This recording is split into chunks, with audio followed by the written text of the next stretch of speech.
Hey everyone, how are you? I hope you're doing amazing. Happy Chanukah. And to celebrate Chanukah, I wanted to make a class on the Dreidel, called in Hebrew the sevivon, the round one that spins around. If you were a kid back in the day where there wasn't Xbox, Nintendo, Sega, any of that, you would want to get one of these. You would ask your parents, get me one of those Dreidels.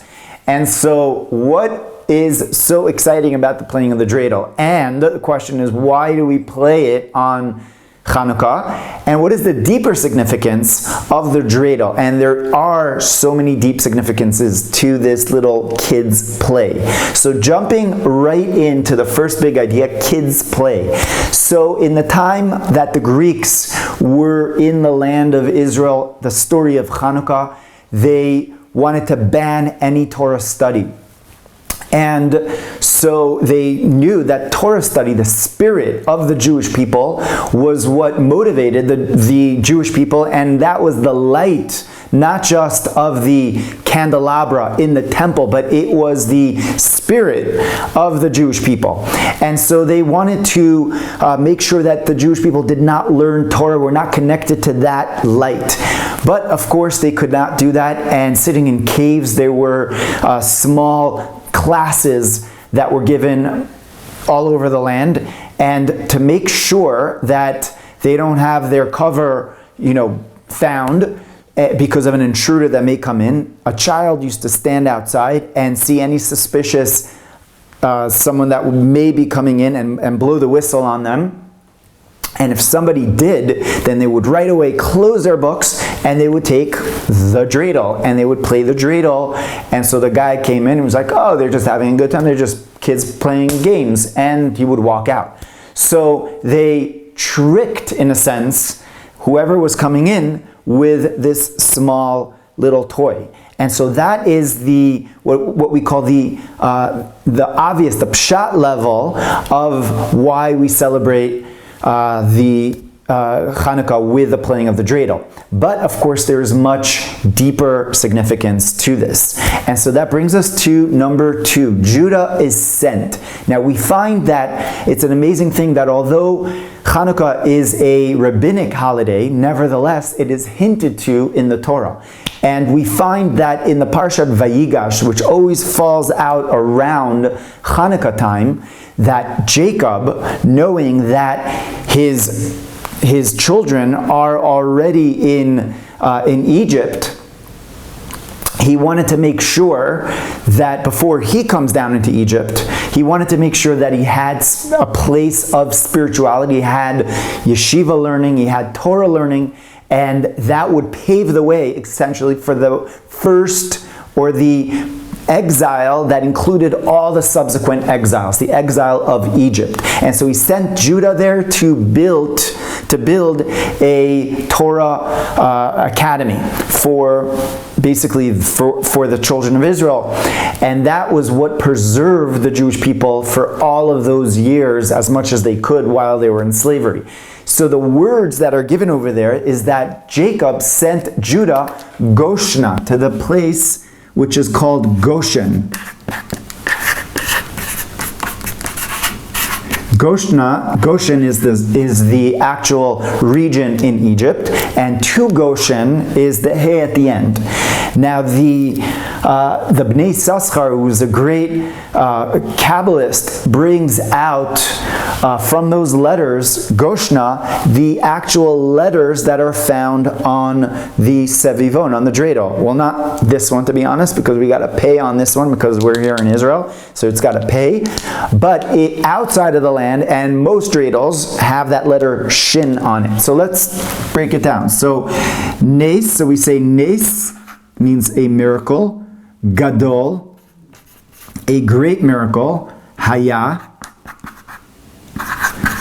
happened, Sham, there. So Nes Gadol Haya Sham, there was a great miracle that happened there. And that is what the letters of the Sevivon have printed on top of them. So we find the allusion to, or an allusion to Goshna, to the Sevivon in the actual Parsha, that as as Jacob is readying himself to go into exile, leaving the land of Israel and going in exile for so many years until finally coming back into the land, he's preparing Judah with the study of Torah, with the spirit of Torah. And specifically, he went into Goshna, understanding that we're going to be in other exiles in the long haul of history until we finally get to the true conquest of the land and readying the entire world for the ultimate peaceful existence and redemption that eventually would happen, is going to happen. And so that takes us to the third big idea, the four exiles. So these letters over here of Goshna, in fact, represent the four exiles. So although Egypt was the exile, but it was the kind of like the prototype of all exiles that would happen. And therefore we always say in remembrance to Egypt, remembrance to Egypt. And the four exiles are actually hinted to at the beginning of the Torah. That when God created the heaven and earth, and he says that, it says over there, Choshech al pnei tehom, that there was that the world was tipsy-turvy, so we have a chaotic world, and choshech, and there was darkness on top of the tehom, of the abyss. So tohu refers to Babylonia. That was the first exile. Tovavohu is Persia and Media. And choshech is darkness, refers to Greece. And al pnei tehom, and the abyss, refers to Rome. Those are the four exiles. We've got Babylonia, Persia, Media, Greece, and Rome. And that, in fact, is what Jacob saw in his ladder, that vision of the ladder, angels going up and down, and he saw the four exiles, etc. And so we find a hint to the four exiles right over here on the dreidel. And the hint is as follows. So we've got the first exile goes like this. Goshna is guf, refers to the guf, to the body. Here we've got the sichli, we've got the intellectual. And over here we've got the nefesh. And over here we've got hakol, which is referred to everything. And these represent the four exiles. The exile of the body, exile of the mind, exile of the spirit, and the complete exile of everything. So now let's break this down in terms of what the exiles were.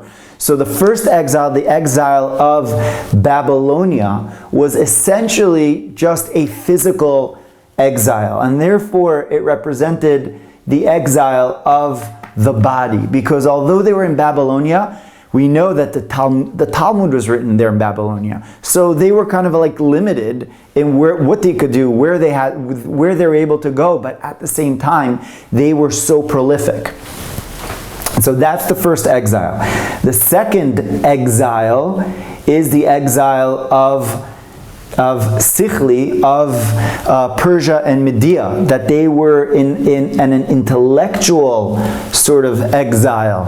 They were challenged intellectually by the Persians and the Medians, and they had to overcome that obstacle. But still, their spirit was free. And during the time of Purim, where that whole miracle of Purim and Achashverosh and Mordechai and Esther were able to really bring out the spirit, so that transcended the seichel. And over here we've got the Greece, that is called darkness. And what they did is that they infused this darkness. In other words, they said that it was light, but it was really an over-identification with the body, with the intellect. And so it got progressively more intense than the other exiles. And they really battled the spirit of the Jewish people. And so during the time of Chanukah, the Maccabees had to overcome this intense spiritual oppression, because they really wanted to really just control the spirit and control, as we said before, the light of the Torah. It's not so much the intellect of the Torah. You could have the intellect, no worries. But to connect to the spirit of it, that's something that they weren't into. And so that's why they had the miracle of Chanukah had to do with the spirit. And that's the third exile. And the fourth exile is Hakol. That's the exile of Rome, which we are currently still in. Although Rome is no longer here, and Italy is not really a superpower any longer by any means. But at the same time, what Rome and what Rome kind of like brought to the world, and brought that kind of spirit that essentially is still the exile of what we call Edom and Esau, and we're still in that, and we're coming out of it. We're at the cusp of it, at the end of it, whereas the Zohar says that Ishmael, that the son of Abraham, Ishmael, because of him having a circumcision at the end of exile, is going to have a very strong influence on the world. And we see the Muslim influence on the world is actually in a way stronger than the Roman, or what we call the Western world, on the world. And so that brings us to Hakol, everything. And because the exile of Rome really included it all. They oppressed us, they oppressed the world, but specifically the Jewish people. We were the nemesis, and the destruction of the Second Temple was brought about by the Romans. So they oppressed us on a physical level, on an intellectual level, on a spiritual level. And so it was an overbearing, it is an overbearing exile that we're still overcoming. And so that brings us to the beautiful little dreidel over here. Because the good news is that it's all controlled by someone, by something up there that's just controlling it all. And as we go through this cycle of exiles on the historical level, but also on the personal level, that we may feel an oppression of physicality, or we may not feel good physically on one day, or we may find ourselves cloudy in our mind, or then we find like our spirit is down because of whatever reasons, either outside of us or inside of us, and we may feel completely overtaken by something. We should know that everything is really transient, that exile is transient, but the one who is spinning it all, and exile itself is controlled by the Creator, by God Himself. And it's a tremendously powerful lesson that we learn from here, that we may find that exile is just things are happening on their own randomly. And the word itself for random, mikre, is actually a very dangerous word, because mikre, or a coincidence, there's no such thing as a coincidence. Everything is meant to be. Everything is, like we learn, mikre is rak me Hashem, is only from Hashem, only from God. So there are no coincidences, and there's no such word in Hebrew as mikre, as coincidence. Mikre is the closest one that we have, but even mikre is rak me Hashem.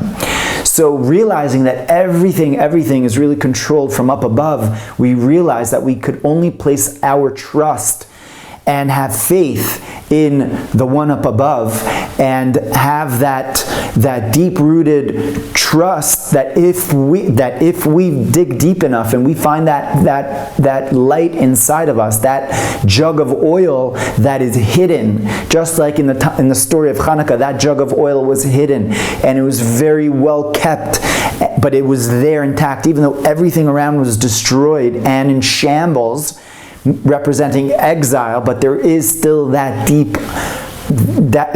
connection that each and every one of us has. If we dig really deeply, then we're able to bring it out and thereby transcend the obstacles and the negativity that is all around us, and really come to what? To redemption. Because on Chanukah, we came to redemption, something like out of the ordinary.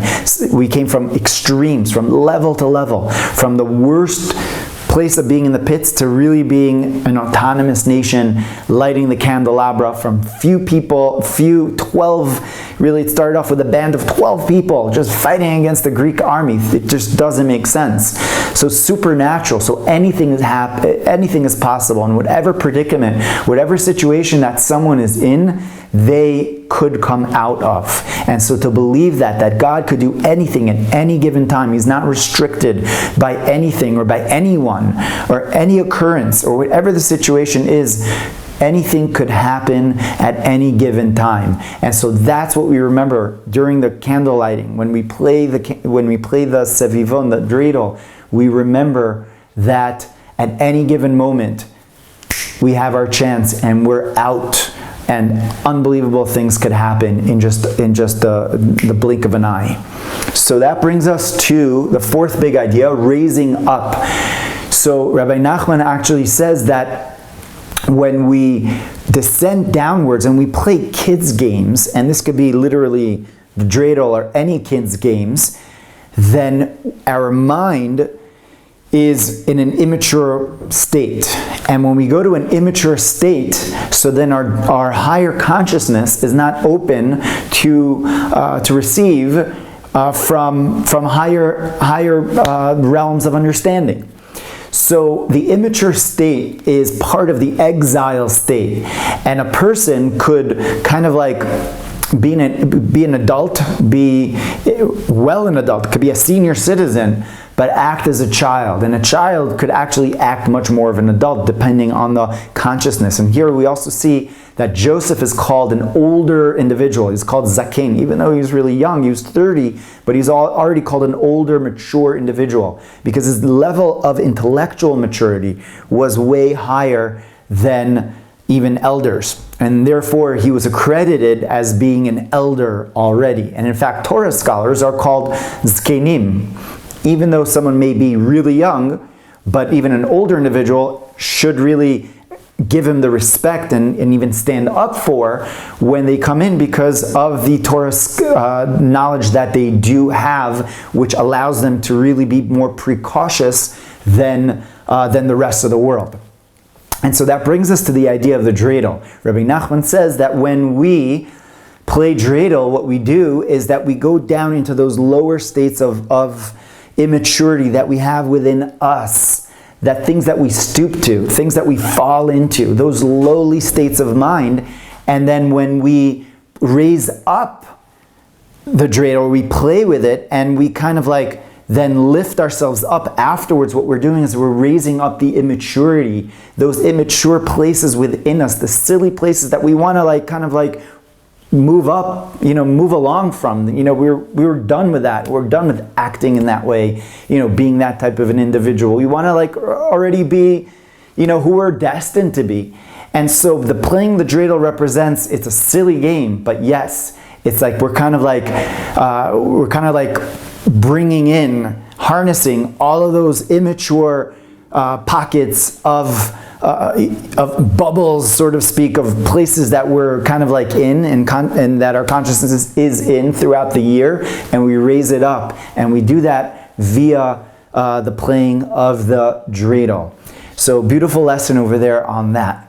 One last amazing lesson is the difference between the dreidel and the Grogger. So as you may know, the Grogger is called that noisemaker that is used during the sounding of Haman in the reading of the Megillah on Purim. So there's a custom that when we read the Megillah, the parchment that the story of Mordechai and Esther, the whole unbelievable story of the miracle of Purim transpired.